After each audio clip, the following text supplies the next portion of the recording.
A good routine to have with your washing machine is check the hoses yearly for wear, rust, and leaks. And many insurance companies recommend replacing the hoses once every 5 years. To replace your washing machine hoses, turn off or unplug your washing machine and turn off your shutoff valves. Use an adjustable pliers to remove the hose from your washing machine and the valve, and you can put a bucket on the floor to catch any water in the hose. Before you take off the valve side, you can open up the valve and flush the hose into your bucket to get rid of any debris in the line. Check the inlet filters on the machine. Some can be removed with a pair of pliers. If they're not easily removed, you can clean these with a toothbrush and a spray bottle filled with water. I'm replacing the rubber hoses with braided stainless steel hoses from Certified Appliance Accessories. They resist kinking and they have a 5-year warranty.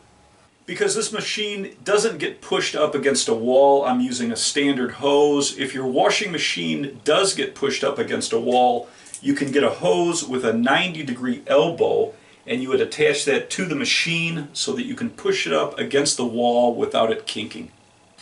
Confirm that your hoses have the washers before you install them. Check the back of the machine. One side is going to be hot, one side is going to be cold, so you can match up the hose to the correct shutoff valve.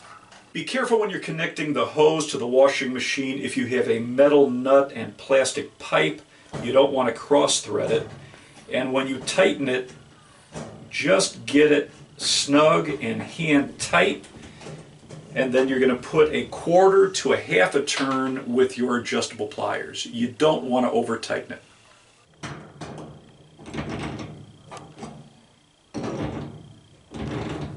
When you're connecting the hose to the valves, make sure you lay out the hose so when you push this back, it won't get kinked. You can turn back on your shutoff valves and push your machine back in place. You can run your washing machine through a cycle and check the hoses where you connect them. If there's any leaks, slowly tighten it until the leak stops. You don't want to over tighten it.